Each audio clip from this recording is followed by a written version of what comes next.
तो हेलो दोस्तों, लेक्चर 11 में आप सभी का स्वागत है। आज देखेंगे हम लोग इन्वायरमेंटल पॉल्यूशन से जुड़ी हुई हर बातें, साथ ही साथ इन्वायरमेंटल का टाइप्स देखेंगे और इन्वायरमेंट के प्रकार देखेंगे जिसको हम लोग कहते हैं कॉजेज ऑफ इन्वायरमेंट पॉल्यूशन। देखेंगे क्या कारण होता है इन्वायरमेंट पॉल्यूशन का, इफ़ेक्ट क्या होता है और उससे कैसे हम लोग बचा सकते हैं, क्या उपाय है नियंत्रण करने के। तो पूरा का पूरा देखेंगे। वीडियो को अच्छे तरीके से देखिएगा। इंग्लिश मीडियम और हिंदी मीडियम दोनों हम लोग देखने वाले हैं। इसका पीडीएफ मिल जाएगा आपको हमारे टेलीग्राम चैनल पर। टेलीग्राम चैनल का लिंक डिस्क्रिप्शन में दिया है, टेलीग्राम चैनल जरूर ज्वाइन कर दीजिए। चलिए, what is environmental pollution. Sir, environmental pollution होता क्या है? Environmental pollution is the कॉन्टिमिनेशन of the biological component of the earth. जो इन्वायरमेंट पॉल्यूशन होता है वो एक तरह से जैविक घटकों का एक प्रदूषण होता है। जो बायोलॉजिकल कंपोनेंट है अर्थ में, जो भी बायोलॉजिकल कंपोनेंट है उसका क्या है, एक कॉन्टिमिनेशन ही, उसका क्या कॉन्टिमिनेशन ही मतलब उसका घटक ही इन्वायरमेंटल पोल्यूशन है, जो कि एडवर्सली इम्पैक्ट करता है। मतलब बिल्कुल एडवर्स टाइप का इम्पैक्ट करता है, मतलब बिल्कुल प्रतिकूल प्रभाव डालता है इकोलॉजिकल प्रोसेस में। एनी अननेचुरल डैमेजेज, कोई भी अननेचुरल हो, मतलब जो प्राकृतिक तरीके से ना हो, जो हम मानव उसे करते हैं, उसे कहते हैं unnatural. And damaging transformation in all the dimension, प्रत्येक डायमेंशन में, हर एक डायमेंशन में, जैसे कि चाहे वो फिजिकल हो, भौतिक हो, चाहे वो रासायनिक हो, केमिकल हो, चाहे वो बायोलॉजिकल फैक्टर हो, ये सब जो कि डेंजरस इफ़ेक्ट करता है हमारे पर्यावरण को, प्रदूषित करता है, गंदा करता है। और हमारा प्रदूषण जब होता है तो उसमें क्या होता है, एक तरह से बीमारी लग जाती है हमारे नेचुरल इन्वायरमेंट को। समझ रहे बात को? एक तरह से जो प्रदूषण है वो क्या है, बीमारी है। किसका बीमारी सर? इन्वायरमेंट का बीमारी है। एक पॉल्यूशन लग जाना मतलब क्या होता है, एक डिजीज हो जाना इन्वायरमेंट में। कैसे होता है सर? अननेचुरल तरीके से होता है, मतलब प्राकृतिक तरीके से नहीं होता है, हम मानव ही करते हैं। पर्यावरण प्रदूषण क्या है सर? पर्यावरण प्रदूषण पृथ्वी के जैविक घटकों का प्रदूषण, जैविक घटकों का प्रदूषण है और जो मानक पारिस्थितिकी प्रकृति को प्रतिकूल प्रभाव डालता है। सभी आयामों में कोई भी अप्राकृतिक और हानिकारक परिवर्तन, जैसे पारिस्थितिकी तंत्र के किसी भी घटक के भौतिक, रासायनिक और जैविक कारक, जो जीवन और समान के मिश्रित रूपों पर खतरनाक प्रभाव पैदा कर सकते हैं, पर्यावरण प्रदूषण कहलाता है। आई होप दोस्तों समझ गए होंगे। बात करते हैं types of environmental pollution. Sir, types कितने होते हैं? 7 प्रकार के होते हैं। Air pollution, water pollution, soil pollution, thermal pollution, noise pollution, light pollution और लैंड पॉल्यूशन। मतलब हवा का प्रदूषण, जो गंदी हवा होती है। वाटर पॉल्यूशन, पानी जो गंदा होता है। सॉइल पॉल्यूशन, मिट्टियाँ जो गंदी होती है। थर्मल पॉल्यूशन, ये सब एक एक करके हम लोग नेक्स्ट वीडियो में देखेंगे। एयर पॉल्यूशन होता क्या है, उसका कॉजेज, उसका उपाय, कारण, सब कुछ देखेंगे। अभी हम लोग इस वीडियो में केवल टाइप देख रहे हैं, ठीक है सर। हिंदी में पर्यावरण प्रदूषण के प्रकार क्या होते हैं? तो 7 प्रकार होते हैं पर्यावरण प्रदूषण के, और इसे हम लोग एक एक करके समझेंगे नेक्स्ट वीडियो में, ठीक है। वायु प्रदूषण, जल प्रदूषण, मिट्टी का प्रदूषण, उष्मीय प्रदूषण, ध्वनि प्रदूषण, प्रकाश प्रदूषण और धरा प्रदूषण, जिसे हम लोग लैंड पोल्यूशन कहते हैं, जमीन का प्रदूषण, ठीक है। अब बात करते हैं दोस्तों कॉजेज ऑफ इन्वायरमेंटल पोल्यूशन। क्या कारण है इन्वायरमेंट पोल्यूशन का, क्या कॉजेज है? तो कॉजेज ऑफ इन्वायरमेंट पोल्यूशन हम लोग देखते हैं सर, क्या कारण है इन्वायरमेंट पोल्यूशन का। तो बोल रहा है the leading causes of environmental pollution is a pollutant. जो इन्वायरमेंटल पोल्यूशन का मेन कारण क्या है? Pollutant. It is the substance that causes various type of pollution. ये एक ऐसा सब्सटेंस है जो कि क्या करता है, पॉल्यूशन का कारण होता है। ए कंटेमिनेंट कॉजेज हार्मफुल इफेक्ट और uneasiness in the organisation.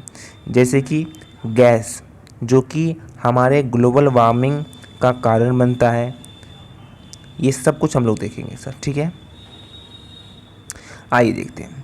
According to their existence in nature, मतलब जो पॉल्यूशन का आखिर कारण क्या है सर, वो डिपेंड करता है कि कौन कौन से चीज़ हमारे नेचर में एग्जिस्ट करते हैं।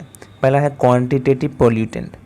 क्वांटिटेटिव पॉल्यूटेंट मतलब जैसे कार्बन डाइऑक्साइड, जिसको हम लोग CO2 के नाम से जानते हैं, वो CO2 की मात्रा से बढ़ेगी तो ग्लोबल वार्मिंग बढ़ेगा और एक तरह से पॉल्यूशन हो रहा है। क्वालिटेटिव पॉल्यूटेंट, अब बात करते हैं क्वालिटेटिव। ये था क्वांटिटेटिव पॉल्यूटेंट जो कि कार्बन डाइऑक्साइड था। अब है क्वांटिटेटिव पॉल्यूटेंट जो कि हमारा है फंगिसाइड, हर्बिसाइड, पेस्टिसाइड्स और इंसेक्टिसाइड्स। आप लोग जानते होंगे हम लोग खाद के रूप में कीड़े मकोड़ों को मारने के लिए हम लोग पेड़ पौधे में, सब्जियां में ये किसान क्या करते हैं, पटाते हैं। ये सब जितने भी आपको फंगीसाइड्स हैं, मतलब जो भी फंगस वगैरह नहीं लगे, हर्बिसाइड्स है ना, पेस्टिसाइड्स है, जो पेस्टिड्स वगैरह नहीं लगे, कीड़े नहीं लगे, इंसेक्टिसाइड्स जो कीड़े वगैरह होते हैं, इंसेक्ट्स जो होते हैं, तितलियाँ होती है और जो बड़े बड़े चुस्त कीड़े होते हैं वो ना लगे, इसलिए हम लोग वो छिड़कते हैं। लेकिन ये एक तरह से पॉल्यूशन ही हो रहा है। कहीं ना कहीं ये मिट्टी को सर पॉल्यूट कर रहा है सर, मिट्टी को पॉल्यूट कर रहा है, मिट्टी की ऊर्जा शक्ति को ख़त्म कर रहा है। Environmental pollution causes, environmental pollution क्या करता है, कैसे कैसे होता है सर, नेचुरल पॉल्यूटेंट के कारण भी होता है, जैसे राख हो गया, कोई कंबसन गैस है, साल्ट का स्प्रे है, सूट है, सल्फर डाइऑक्साइड है, इन सब के कारण भी होता है, मतलब नेचुरल पॉल्यूटेंट है, ये नेचुरल तरीके से होता है। कुछ कुछ मेन मेड पॉल्यूटेंट भी होता है, जैसे CO2 हो गया, लीड हो गया, नाइट्रोजन हो गया, ओजोन हो गया, ये सब क्या है, मेन मेड पॉल्यूटेंट भी होता है। ठीक है सर।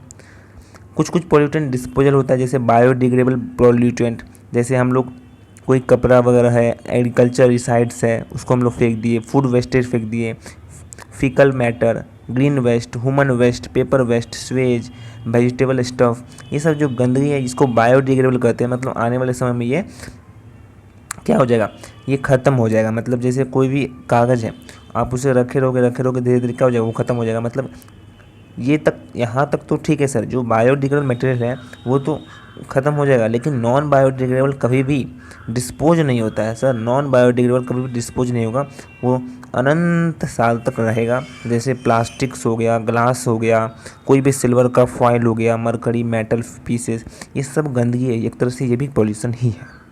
समझ रहे बात को। तो ये सब पॉल्यूशन का कारण है। कारण बहुत सारी चीज़ें हैं, अलग अलग चीज़ों पर डिपेंड करता है। हिंदी में देखते हैं, पर्यावरण प्रदूषण के कारण क्या है सर, पर्यावरण प्रदूषण का प्रमुख कारण प्रदूषक है। यह एक ऐसा पदार्थ है जो विभिन्न प्रकार के प्रदूषण का कारण बनता है। ठीक है, जैसे ग्लोबल वार्मिंग होता है, ग्रीन हाउस प्रभाव इसी कारण से होता है।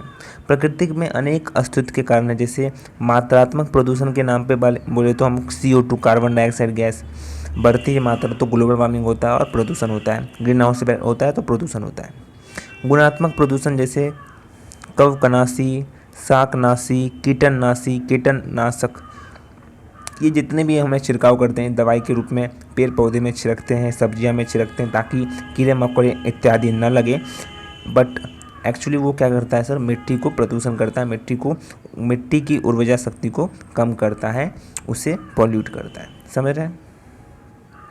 बहुत सारे कारण हैं। प्रदूषण उत्पत्ति के कारण भी होता है, जैसे राख हो गया, दहन गैस, नमक स्प्रे, कालिख, सल्फर डाइऑक्साइड, ये सब भी पॉल्यूट करता है। कोई भी कार्बन मोनोऑक्साइड है, सीसा है, नाइट्रोजन डाइऑक्साइड है, ओजोन है ना, पार्टिकुलर मैटर है, और भी बहुत कुछ जो कि प्रदूषण करता है।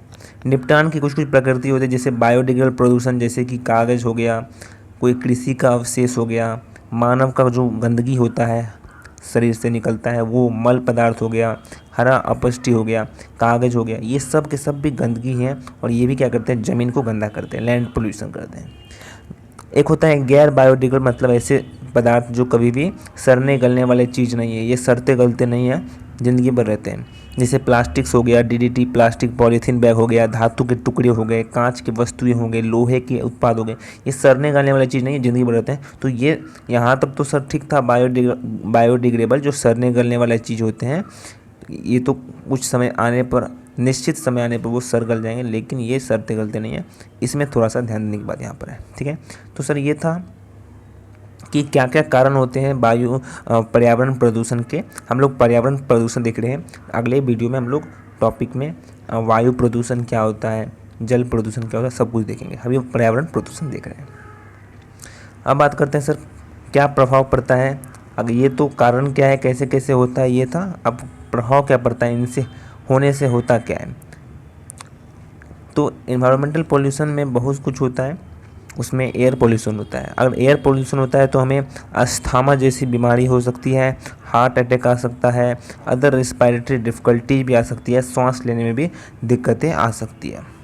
एयर पोल्यूशन होने से जो ग्लोबल वार्मिंग होता है, एसिड रेन होता है, डिप्लेशन ऑफ ओजोन लेयर होता है, जो आसमान में O3 होता है, ओजोन लेयर होता है, उसकी परत घटने लगती है सर। इन्वायरमेंटल पोल्यूशन के कारण जो पानी पोल्यूट हो जाता है उसमें एक्वेटिक लाइफ है, जैसे मछलियाँ होती है, कछुए होते हैं और जितने भी जानवर जो पानी में रहने वाले जीव जंतु होते हैं वो मर जाते हैं। और साथ साथ हमें भी बीमारी हो जाती है, टाइफाइड, जॉन्डिस, ये बहुत सारे लोगों को बीमारी हो जाती है ना। चलिए, contaminated water has a negligible dissolve, चलिए ठीक है, contaminated water for negligible dissolve oxygen and hence become unfit for drinking. मतलब अगर वाटर पोल्यूशन हो जाता है तो सर पानी पीने लायक नहीं बचता है।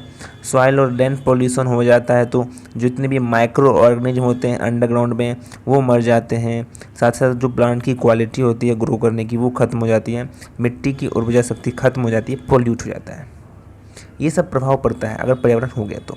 यहाँ पर हम लोगों ने क्या देखा, ये वाला कि कारण देखा कैसे कैसे होता है, और यहाँ पर हम लोगों ने देखा हो गया तो अब क्या होगा, क्या इसका प्रभाव पड़ेगा। अब देखते हैं उपाय क्या है, कैसे कैसे इसको कंट्रोल करें, कैसे उपाय करें, किससे इसे रोकें। तो जो प्लास्टिक है उसको कम से कम हमें इस्तेमाल करना चाहिए, क्योंकि प्लास्टिक जो है वो नॉन बायोडिग्रेडेबल मटेरियल है, वो सड़ने गलने वाली चीज़ सर नहीं है, तो उसे हम लोग कभी भी डिकम्पोज नहीं किया जा सकता है, तो उसे हम लोग प्रोहिबिट करना चाहिए, मना ही करना चाहिए, प्लास्टिक यूज नहीं करना चाहिए सर। दूसरा, unnecessary usages of indoor and outdoor light should be avoided. हम लोग झूठ मूठ का मतलब कोई ज़रूरी नहीं है तब भी हम लोग अंदर घर के अंदर वाले बाहर वाले लाइट वगैरह को जलाते हैं, उसे हम लोग को अवॉइड करना चाहिए सर, समझ रहे हैं। जो क्रैकर्स वगैरह हैं उसको हम लोग को बैन करना चाहिए, ताकि उससे ध्वनि प्रदूषण तो होता ही है और वायु प्रदूषण भी होता है। क्रैकर्स जो पटाखे वगैरह जलाते हैं वो नहीं जलाना चाहिए। Environmental pollution can be control by reusable material. हमें बार बार एक ही चीज़ को यूज करना चाहिए दोबारा, ताकि इन्वायरमेंटल पोल्यूशन ना हो, गंदगी ना फैले। रिसाइकिल करना चाहिए, जैसे हम कॉपी है तो हम कॉपी पे जो भी लिखे पूरा भर गया तो हमें कबाड़े वाले को दे देना चाहिए, ताकि फिर से वो इंडस्ट्री में जाकर रिसाइकिल हो जाएगा और फिर से हम उसे यूज कर सकते हैं। तो हमें ज़्यादा से ज़्यादा इन्वायरमेंटल फ्रेंडली होना चाहिए, दिखावे में नहीं रहना चाहिए सर, समझ रहे बात को। More and more individual should prepare public transport का इस्तेमाल करना चाहिए अपने रैदर देन यूज इंडिविजुअल और पर्सनल व्हीकल। तो पर्सनल व्हीकल इस्तेमाल करोगे तो सर उसमें पेट्रोल डीजल लगेगा और उसमें से प्रदूषण होगा। साथ ही साथ एक और इसमें कमी हो जाती है कि जो रिसोर्स है वो भी सर हमारा घटता है, ठीक है। मान के चलिए एक बस में सर कम से कम नहीं तो 30 से 40 आदमी आराम से आ सकता है, 30 से 35 आदमी आराम से आ सकता है। और अगर 3500 आदमी अलग अलग गाड़ी से अपने अपने पर्सनल व्हीकल से जाएगा तो समझिए कितना पेट्रोल सर लगेगा, कितना प्रदूषण होगा, समझ रहे। इससे सर प्रदूषण भी होगा, साथ ही साथ अपना जो भी अपना नॉन रिन्यूएबल जो भी रिसोर्स है वो भी खपत होगा, जो पेट्रोल डीजल होता है, ठीक है सर। अगला, fan should be use more than air condition. Fan को हम लोग को ज़्यादा से ज़्यादा इस्तेमाल करना चाहिए एयर कंडीशन के मुकाबले, ठीक है, ताकि लेस एनर्जी होगी और बिजली की खपत भी कम होगी और उससे प्रदूषण भी कम होगा। पर्यावरण प्रदूषण नियंत्रण के उपाय क्या क्या है सर, हिंदी में देखते हैं। प्लास्टिक का उपयोग प्रतिबंधित होना चाहिए, क्योंकि पर्यावरण को प्लास्टिक को विघटित करने में वर्ष लग जाते हैं। इंडोर और आउटडोर लाइट के अनावश्यक उपयोग से बचना चाहिए। पटाखों पर प्रतिबंध जाना चाहिए, क्योंकि ये काफ़ी हद तक पर्यावरण को प्रदूषित करते हैं। पर्यावरण प्रदूषण को पुनः प्रयोज्य सामग्रियों का उपयोग करके नियंत्रण किया जा सकता है, जिन्हें आक्रामक रूप से बढ़ावा दिया जाना चाहिए और भविष्य के उपयोग के लिए पुनर्विनीकरण किया जाना चाहिए। उसके बाद है, अधिक से अधिक व्यक्तियों को सार्वजनिक परिवहन को प्राथमिक देनी चाहिए, क्योंकि यह कम गैस और ऊर्जा का उपयोग करता है।